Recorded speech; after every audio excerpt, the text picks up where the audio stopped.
بسم الله الرحمن الرحيم الحمد لله رب العالمين وأشهد أن لا إله إلا الله ولي الصالحين والصلاة والسلام على سيد المجاهدين محمد وآله وصحبه أجمعين أما بعد يا أيها الذين آمنوا اتقوا الله حق تقاته ولا تموتن إلا وأنتم مسلمون. സഹോദരി സഹോദരന്മാരെ, അസ്സലാമു അലൈക്കും വറഹ്മത്തുള്ളാഹി. ഇന്ന് നാം ഈദുൽ ഫിത്ർ ആഘോഷിക്കുകയാണ്. ഇത് കേവലം ഭക്ഷണവും ആഘോഷവും മാത്രമല്ല, മറിച്ച് നന്ദി പ്രകടനത്തിന്റെ ദിനമാണ്. റമദാൻ മാസത്തിലെ വ്രതാനുഷ്ഠാനത്തിലൂടെ നമുക്ക് ലഭിച്ച ആത്മീയ മാറ്റങ്ങൾ ജീവിതത്തിൽ തുടരാനുള്ള പ്രതിജ്ഞയുടെ ദിനം കൂടിയാണ്. അള്ളാഹുവോടുള്ള ബന്ധം തുടരുവാൻ ഈ ഈദുൽ ഫിത്ർ ദിനം നമ്മോട് ശക്തമായി ആഹ്വാനം ചെയ്യുന്നു. റമദാനിൽ നമ്മൾ പാലിച്ചിരുന്ന നമസ്കാരങ്ങളും ഖുർആൻ പാരായണവും ദിക്റുകളും ദുആകളും തുടർന്നു കൊണ്ടുപോവുക എന്നത്, ഈദ് കഴിഞ്ഞാലും ഇബാദത്തുകൾ കുറഞ്ഞു പോകരുത് എന്നത് ഈ ദിവസം നമ്മോട് ആവശ്യപ്പെടുന്ന സന്ദേശമാണ്. തലതിരിഞ്ഞ ഒരു ലോകത്താണ് നമ്മൾ ജീവിച്ചുകൊണ്ടിരിക്കുന്നത്. ഇന്ന ശിർക ലദുൽമുൻ അളീം. തീർച്ചയായും അള്ളാഹുവിന്റെ അധികാരാവകാശങ്ങളിൽ മറ്റുള്ളവരെ പങ്കു ചേർക്കുക എന്ന ശിർക്ക് അത് വലിയ അക്രമമാണ് എന്ന് വിശുദ്ധ ഖുർആൻ പഠിപ്പിച്ചിട്ടുണ്ട്. അക്രമം എന്ന് പറഞ്ഞാൽ ക്രമത്തിനെതിരെ, താളത്തിനെതിരെ എന്നാണ് അർത്ഥം. ശിർക്ക് ഈ പ്രപഞ്ചത്തിന്റെ താളത്തിനെതിരാണ്, അഥവാ അവതാളമാണ്. ശിർക്ക് ഈ ലോകത്തിന്റെ ക്രമത്തിനെതിരാണ്, അഥവാ അക്രമമാണ്. അതുകൊണ്ട് തന്നെ ശിർക്ക് രാജ്യദ്രോഹമാണ്. പ്രപഞ്ച നിയമങ്ങളുടെ പരസ്യമായ ലംഘനവും പ്രപഞ്ചകർത്താവായ അള്ളാഹുവിനെതിരെയുള്ള ശക്തമായ വെല്ലുവിളിയുമാണ്. ഇസ്ലാം പ്രകൃതി മതമാണ്. പ്രപഞ്ചത്തിന്റെ ക്രമം തൗഹീദാണ്.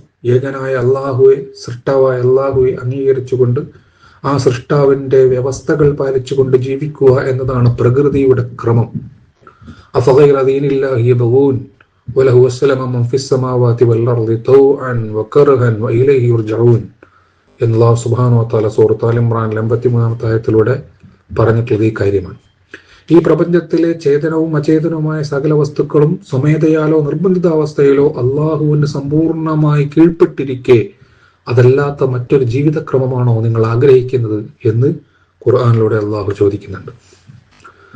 ഈ പ്രപഞ്ചത്തിലെ മുഴുവൻ വസ്തുക്കളും, ജീവനുള്ളതും അല്ലാത്തതുമായ എല്ലാ വസ്തുക്കളും മുസ്ലിമാണ്, അഥവാ അള്ളാഹുവിന്റെ വ്യവസ്ഥകൾ പാലിച്ചുകൊണ്ട് മുന്നോട്ട് പോകുന്നവർ എന്നർത്ഥത്തിൽ മുസ്ലിങ്ങളാണ് എന്ന് ഖുർആൻ പറയുന്നു.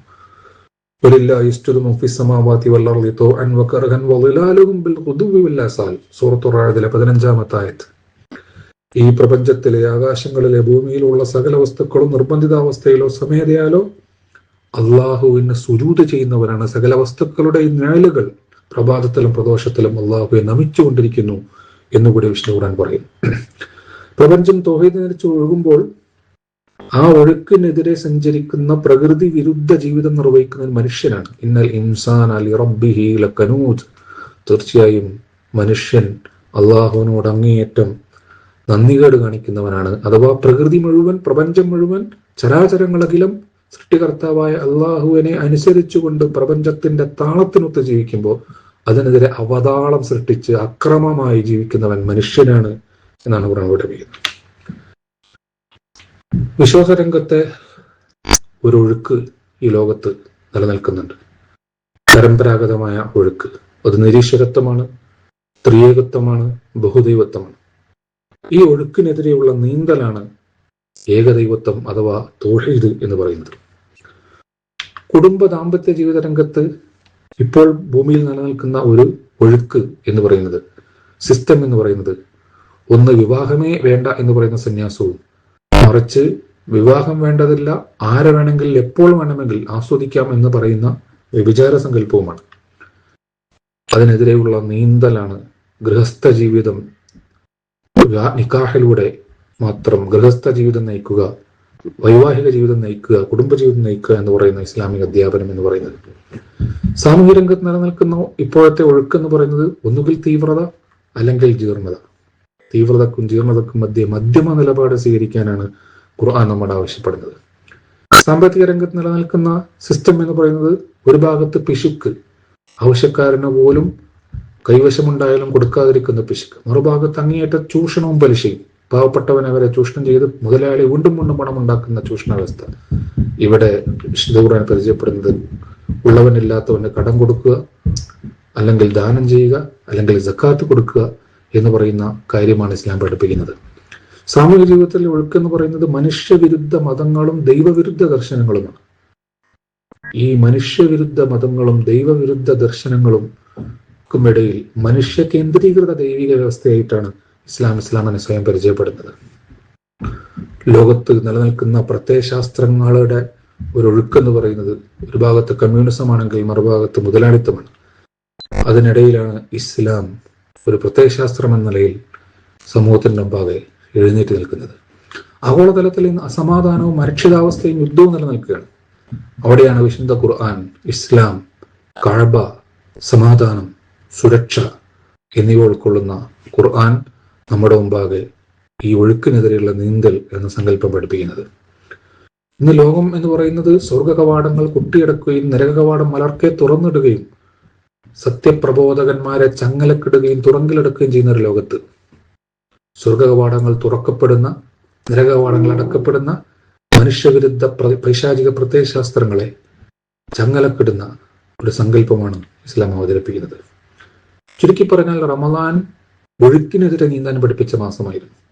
മനുഷ്യനുണ്ടാക്കിയ ചിട്ടകളും വ്യവസ്ഥകളും സഹജീവികൾക്ക് പോലും ദുസ്സഹമായി കൊണ്ടിരിക്കുന്ന ഒരു കാലഘട്ടത്തിൽ വ്യക്തിയുടെ ചിട്ടകൾ, ബന്ധങ്ങൾ പോലും തകർക്കുന്ന, കുടുംബ പ്രശ്നങ്ങൾ ഉണ്ടാക്കുന്ന രീതിയിലേക്ക് വളരുന്ന ഒരു സമയ സാഹചര്യത്തിൽ അതിനൊക്കെ എതിരെയുള്ള ഒരു പോർവിളിയായിരുന്നു റമദാൻ. ദുഷിച്ച ചിട്ടകൾക്കെതിരെയുള്ള പോർവിളി. നിയമങ്ങളും വ്യവസ്ഥകളും ഹ്യൂമൻ ഫ്രണ്ട്ലി ആയിരിക്കണം. യുരീദുല്ലാഹു ബിക്കുമുൽ യുസ്റ. അല്ലാഹു സുബ്ഹാനഹു വ തആല ഈ നിയമങ്ങളിലൂടെ നിങ്ങൾക്ക് എളുപ്പമാണ് ഉദ്ദേശിക്കുന്നത്, ബുദ്ധിമുട്ടല്ല. അതുകൊണ്ട് വ്യവസ്ഥകൾ മനുഷ്യന് ഗുണമായിരിക്കണം. ബന്ധങ്ങൾ സുദൃഢമാവാനായിരിക്കണം നിയമങ്ങൾ ഉപകരിക്കേണ്ടത്. ബന്ധങ്ങൾ തകർക്കാൻ മാത്രം ഉണ്ടാക്കിയ ചിട്ടകളെയും വ്യവസ്ഥകളെയും തകർക്കാനാണ് റമദാൻ ആഹ്വാനം ചെയ്യുന്നത്. മനുഷ്യന് വേണ്ടി ഉണ്ടാക്കിയ നിയമങ്ങൾ ഉണ്ടാക്കിയ അസ്വസ്ഥതകളാണ് ലോകത്ത് മുഴുവൻ നിലനിൽക്കുന്നത്. പകരം മനുഷ്യ സൃഷ്ടാവ് മുഴുവൻ മനുഷ്യർക്കും വേണ്ടി ഉണ്ടാക്കിയ നിയമങ്ങൾ സ്വജീവിതത്തിൽ നടപ്പാക്കാനുള്ള പരിശീലനമായിരുന്നു റമദാൻ. അക്കാര്യത്തിൽ നേടിയ വിജയാഹ്ലാദ പ്രകടനമാണ് യഥാർത്ഥത്തിൽ പെരുന്നാൾ എന്ന് പറയുന്നത്. തക്ബീർ, അല്ലാഹു അക്ബർ, അല്ലാഹു അക്ബർ, അല്ലാഹു അക്ബർ, ലാ ഇലാഹ ഇല്ലല്ലാഹു, അല്ലാഹു അക്ബർ, അല്ലാഹു അക്ബർ വലില്ലാഹിൽ ഹംദ് എന്നത് ആഹ്ലാദ പ്രകടനമാണ്. പിശാചിനെയും പൈശാചിക ആശയങ്ങളുടെ പ്രചാരകരായ മനുഷ്യ പിശാചുക്കളെയും റമദാൻ എന്ന സമരത്തിലൂടെ തോൽപ്പിച്ച വിശ്വാസികളുടെ ശക്തമായ ആഹ്ലാദ പ്രകടനമാണ് തക്ബീർ എന്ന് പറയുന്നത്. റമദാനിൽ ഒഴുക്കിനെതിരെ നീന്തി നമ്മൾ സ്വർഗ കവാടങ്ങൾ മലർക്ക തുറന്നു, നരക കവാടങ്ങൾ നമ്മൾ കുട്ടിയടച്ചു, പിശാചുക്കളെ നമ്മൾ ബന്ധിച്ചു, നമ്മുടെ വിശ്വാസത്തെ നമ്മൾ ദൃഢീകരിച്ചു. അതിലൂടെ നമുക്ക് ആത്മശാന്തി നേടാനായി, ജീവിതശാന്തി നേടാനായി പരലോകത്ത് ദാറുസ്സലാം എന്ന് പറയുന്ന സ്വർഗവും അതുവഴി നമുക്ക് നേടാൻ സാധിക്കും. ഇതാണ് റമദാൻ നമുക്ക് പഠിപ്പിക്കുന്ന സന്ദേശം. പ്രാർത്ഥനകൾക്ക് ഉത്തരം ലഭിക്കുന്ന സുദിനം കൂടിയാണ് ഈ പെരുന്നാൾ ദിവസം എന്ന് പറയുന്നത്. പ്രയാസങ്ങൾ അനുഭവിക്കുന്നവർക്കും ദുരിത ജീവിതം നയിക്കുന്നവർക്കും നീതിയുടെ പക്ഷത്ത് നിന്ന് പോരാടുന്നവർക്കും വേണ്ടി ഈ ദിനത്തിൽ നമ്മൾ പ്രാർത്ഥനകളുടെ കൈകൾ ഉയരണം. നമ്മിൽ നിന്ന് നല്ല നാടിനു വേണ്ടി പ്രാർത്ഥിച്ച പ്രവാചകന്മാരുടെ പാരമ്പര്യമാണ് നമ്മൾ മുറുകെ പിടിക്കേണ്ടത്. ഇത് കാല ഇബ്രാഹിം റബ്ബി ജ്അൽ ഹാദൽ ബലദ ആമിന, ഈ നാടിനെ സുരക്ഷിതമായ സമാധാനമുള്ളൊരു നാടാക്കണമേ എന്നായിരുന്നു പ്രവാചകൻ പ്രാർത്ഥിച്ചത്. ഈ സമാധാന ലോകത്തുടനീളം പുലരാൻ നോമ്പ് പ്രാർത്ഥിക്കാൻ നമ്മോട് ആവശ്യപ്പെടുന്നുണ്ട്. സർവോപരി ഇസ്ലാമിതര മതങ്ങളെപ്പോലെ ഗോഡ് സെൻട്രിക് ആയ ഒരു മതമല്ല, മതാതീത മതമാണ്, ഹ്യൂമൻ സെൻട്രിക് ആണ് എന്ന് റമദാൻ നമ്മോട് ഉദ്ഘോഷിക്കുകയും നമ്മെ അഭ്യസിപ്പിക്കുകയും ചെയ്തിട്ടുണ്ട്. ഇനിയും ഈ റമദാനിലെ ഈ പ്രയാണം തുടരണമെന്ന് നമ്മൾ പ്രതിജ്ഞ എടുക്കുകയും ആ പ്രതിജ്ഞയുടെ സിമ്പലായി പുതിയ ഡ്രസ്സ് ധരിക്കുകയും ചെയ്തുകൊണ്ട് അല്ലാഹു അക്ബർ എന്ന് പറയുന്ന ആഹ്വാനം മുഴക്കിക്കൊണ്ടാണ് ഈദ്ഗാഹിൽ നിന്ന് നമ്മൾ പുറത്തേക്ക് വരുന്നത്. പരിശുദ്ധ കഅബ, ഫല്യഅ്ബുദു റബ്ബ ഹാദൽ ബൈത്ത് അല്ലദീ യത്അമഹും മിൻ ജൂഅ് വആമനഹും മിൻ ഖൗഫ്. നിങ്ങൾക്ക് ഭയരഹിതമായ അവസ്ഥയിൽ നിന്ന് നിർഭയത്വം നൽകുകയും നിങ്ങൾക്ക് വിശപ്പിന്റെ അവസ്ഥയിൽ നിങ്ങൾക്ക് ഭക്ഷണം നൽകുകയും ചെയ്ത ഈ കഅബയുടെ നാഥനെ നിങ്ങൾ ഇബാദത്ത് ചെയ്യുക. കഅബക്ക് തിരിഞ്ഞുകൊണ്ട് ഇബാദത്ത് ചെയ്യുന്നവൻ ലോകത്ത് സോഷ്യൽ സെക്യൂരിറ്റിയും ഫുഡ് സെക്യൂരിറ്റിയും സ്ഥാപിക്കണമെന്ന് റമദാൻ നമ്മോട് ആഹ്വാനം ചെയ്തിട്ടുണ്ട്, ആവശ്യപ്പെട്ടിട്ടുണ്ട് എന്ന് ഈ സുദിനത്തിൽ നമ്മൾ ആലോചിക്കണം. സൃഷ്ടികർത്താവായ അള്ളാഹുവിന്റെ അടിമയാണ് ഞാനെന്ന് സ്വയം സമ്മതിക്കുവാൻ അബിദീയത്തിന്റെ പരിശീലനമായിരുന്നു റമദാൻ എന്ന് പറയുന്നത്. പിശാചിനെതിരെയുള്ള ശക്തമായ വെല്ലുവിളിയായിരുന്നു ഈ റമദാൻ എന്ന് പറയുന്നത്. 11 മാസക്കാലത്തേക്കുള്ള നമ്മുടെ ജീവിതത്തിന് ആവശ്യമായ ഇന്ധനം ശേഖരിക്കുകയായിരുന്നു ഈ റമദാനിലൂടെ നമ്മൾ ചെയ്തിട്ടുള്ളത്. ഇനി ശവ്വാൽ 1 മുതലുള്ള നമ്മുടെ ജീവിതം പഴയതുപോലെ ആവരുത്. റമദാനിൽ നമ്മൾ നേടിയെടുത്തിട്ടുള്ള എല്ലാ നന്മകളും നമ്മുടെ ജീവിതത്തിൽ 11 മാസക്കാലത്തേക്ക് നമുക്ക് ഉപകരിക്കുന്ന രീതിയിൽ നമ്മൾ നിലനിൽക്കണം. റമദാൻ നമ്മിലുണ്ടാക്കിയ അടയാളങ്ങളും പാടുകളും മാഞ്ഞു പോവാതെ സൂക്ഷിക്കണം. ومن علامات قبول الأعمال أن يوفق بعد الحسنة الحسنة. ഒരു അമല് അള്ളാഹു നമ്മിൽ നിന്ന് സ്വീകരിച്ചോ ഇല്ലയോ എന്ന് നമുക്ക് തന്നെ സ്വമേധയാ മനസ്സിലാക്കാൻ സാധിക്കുന്ന ഒരു മാപിനിയായി പണ്ഡിതന്മാർ പരിചയപ്പെടുത്തിയിട്ടുള്ളതാണ്. ഒരു സൽക്കർമ്മം അള്ളാഹ് സ്വീകരിച്ചോ എന്ന് നമുക്ക് തന്നെ സ്വയം മനസ്സിലാക്കാൻ സാധിക്കുക, വീണ്ടും സൽക്കർമ്മം ചെയ്യുവാൻ നമുക്ക് അവസരം ലഭിക്കുന്നുവെങ്കിൽ ഈ സൽക്കർമ്മം അള്ളാഹു സ്വീകരിച്ചിരിക്കുന്നതാണ്. റമദാൻ മാസത്തിന് ശേഷവും വിശുദ്ധ ഖുർആൻ പാരായണം ചെയ്യാൻ, റമദാൻ മാസത്തിന് ശേഷവും സമയത്ത് നമസ്കരിക്കാൻ, ജമാഅത്തായി നമസ്കരിക്കാൻ, റമദാൻ മാസത്തിന് ശേഷവും രാത്രി നമസ്കാരം നിർവഹിക്കുവാൻ, റമദാൻ മാസത്തിന് ശേഷവും നാവിനെ നിയന്ത്രിക്കുവാൻ, റമദാൻ മാസത്തിന് ശേഷവും കണ്ണിനെ നിയന്ത്രിക്കുവാൻ, റമദാൻ മാസത്തിന് ശേഷവും ജീവിതത്തിൽ വിശുദ്ധി കാത്തു സൂക്ഷിക്കുവാൻ നമുക്ക് സാധിക്കുന്നുവെങ്കിൽ റമദാൻ അള്ളാഹു നമ്മിൽ നിന്ന് സ്വീകരിച്ചിരിക്കുന്നു. എന്നാൽ റമദാൻ കഴിഞ്ഞ് ശവ്വാൽ 1 കൂടി കഴിഞ്ഞതുപോലെ പഴയ പോലെ നമ്മളായി മാറുകയും റമദാൻ എന്ന് പറയുന്ന ഒരു അവസ്ഥയിലൂടെ നമ്മൾ കടന്നുപോയിട്ട് പോലും ഇല്ലെന്ന് തോന്നുന്ന രീതിയിലേക്ക് ജീവിതം മാറുകയും ചെയ്താൽ തീർച്ചയായും നമ്മുടെ അമലുകൾ അള്ളാഹു സ്വീകരിച്ചിട്ടില്ല എന്ന ഭയാനകമായ യാഥാർത്ഥ്യം നമ്മൾ ഉൾക്കൊള്ളേണ്ടി വരും. അതുകൊണ്ട് ഈ റമദാൻ അള്ളാഹു സുബ്ഹാനഹു വ തആല നമ്മിൽ നിന്ന് സ്വീകരിച്ച് അർഹമായ പ്രതിഫലം നൽകി അനുഗ്രഹിക്കട്ടെ എന്ന് പ്രാർത്ഥിക്കാം.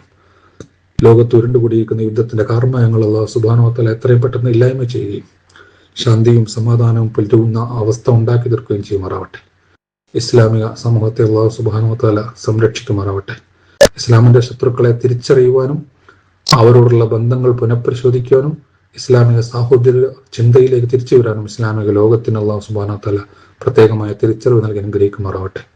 അള്ളാഹുവിന്റെ ദീനിനു വേണ്ടി പ്രവർത്തിക്കാൻ, അള്ളാഹുവിന്റെ ദീനിന്റെ ഉയർച്ചയും വളർച്ചയും വിജയവും കണ്ട് കണ്ണടക്കുവാൻ റബ്ബ് സുബ്ഹാനഹു വ തആല നമുക്ക് തൗഫീഖ് നൽകി അനുഗ്രഹിക്കുമാറാവട്ടെ. ربنا آتنا في الدنيا حسنة وفي الآخرة حسنة وقنا عذاب النار. ربنا هب لنا من أزواجنا وذرياتنا قرة أعين واجعلنا للمتقين إماما. ربنا هب لنا من أزواجنا وذرياتنا قرة أعين واجعلنا للمتقين إماما. رب ارحمهما كما ربياني صغيرا. ربنا تقبل منا إنك أنت السميع العليم وتب علينا إنك أنت التواب الرحيم واغفر لنا يا غافر المذنبين وارحمنا بأنواع رحمتك يا أرحم الراحمين. السلام عليكم ورحمة الله وبركاته. كل عام وأنتم بخير. عيدكم مبارك. تقبل الله منا ومنكم. مع السلامة.